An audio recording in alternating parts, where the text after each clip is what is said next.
বিংশ শতাব্দীর এই সময় প্রযুক্তির জোয়ারে ভাসছে সারা বিশ্ব। মানুষের প্রয়োজন, উৎপাদন, জীবনযাপন সবকিছুতেই এখন প্রযুক্তির ছোঁয়া। বর্তমানে প্রযুক্তির অভাবনীয় অগ্রগতি বাংলাদেশেও নানামুখী প্রভাব ফেলেছে। বিশেষ করে উৎপাদন খাতে মেশিনের ব্যবহারের আধুনিকতা ব্যাপকভাবে লক্ষণীয়।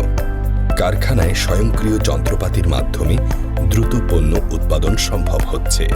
আগে যেখানে 10 জন শ্রমিক মিলে একটি কাজ করত, এখন একটি মেশিনেই তা সম্পন্ন হচ্ছে। ফলে শ্রমের চাপ কমেছে এবং উৎপাদন খরচও হ্রাস পেয়েছে। তাই শিল্প প্রতিষ্ঠানে মেশিন নির্ভরতা দিন দিন বেড়েই চলেছে। কম সময় অধিক পণ্য উৎপাদনের ফলে লাভের পরিমাণও বৃদ্ধি পাচ্ছে। বড় বড় কোম্পানিগুলো রোবট ও স্বয়ংক্রিয় মেশিন ব্যবহারে এগিয়ে যাচ্ছে। কৃষি, পোশাক, খাদ্য, ইলেকট্রনিক প্রভৃতি নিত্য প্রয়োজনীয় শিল্পে ব্যাপক পরিবর্তন এনেছে আধুনিক প্রযুক্তিগত যন্ত্রের ব্যবহার। যন্ত্রের সাহায্যে পণ্যের গুণগত মান বজায় রেখে উৎপাদন সম্ভব হচ্ছে। মানুষের পরিশ্রম কম হওয়ায় দুর্ঘটনার সম্ভাবনাও হ্রাস পাচ্ছে। বিশেষ করে রাত দিন অবিরাম কাজ করা সম্ভব হচ্ছে এই প্রযুক্তির কল্যাণে। উৎপাদনে সময় বাঁচানো যাচ্ছে প্রায় 50%। মানুষের সৃষ্টিশীলতা এখন আরও বেশি কাজে লাগানো যাচ্ছে। ডিজিটাল মেশিনের মাধ্যমে স্বয়ংক্রিয় মান যাচাই ব্যবস্থা নিশ্চিত হচ্ছে। ডিজিটাল সেন্সর ও স্বয়ংক্রিয় নিয়ন্ত্রণ ব্যবস্থার মাধ্যমে সঠিক মাপ, ওজন ও মান নিশ্চিত করা যায়, যা রপ্তানিযোগ্য পণ্যের ক্ষেত্রে খুবই গুরুত্বপূর্ণ। তথ্য প্রযুক্তির ব্যবহারে কাঁচামাল মজুত, সরবরাহ ও পরিবহনে গতি এসেছে।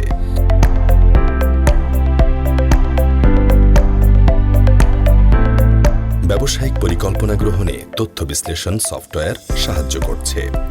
মেশিনের মাধ্যমে বর্জ্য ব্যবস্থাপনাও নিয়ন্ত্রিত হচ্ছে।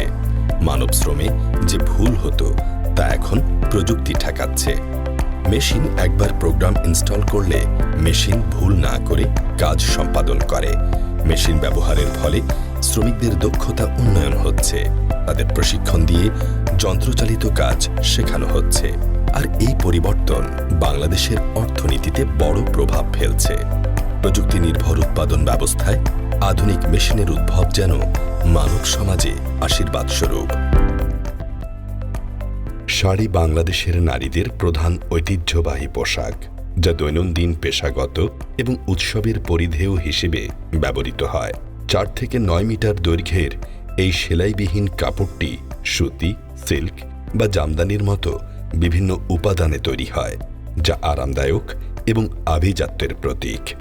উৎসব, অফিস বা ঘরোয়া পরিবেশে এটি নারীর নারীত্বকে ফুটিয়ে তুলতে সক্ষম হয়।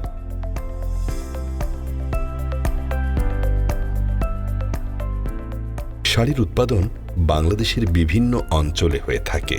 এমনকি অঞ্চলভেদে এক এক শাড়ির এক এক বৈশিষ্ট্য, যা বাংলাদেশের ঐতিহ্য বহন করে আসছে।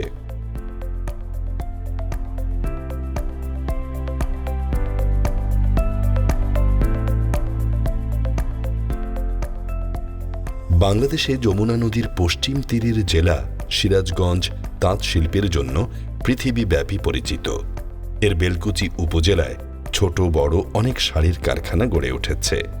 এসব কারখানাগুলো থেকে নিয়মিত উৎপাদন হচ্ছে হাফ সিল্ক শাড়ি, যা একসময় স্থানীয় তাঁতিরা হাতের সাহায্যে তৈরি করত। এখন তা সহজেই অতি কম পরিশ্রমে পাওয়ার লোম মেশিনে তৈরি করা সম্ভব হচ্ছে।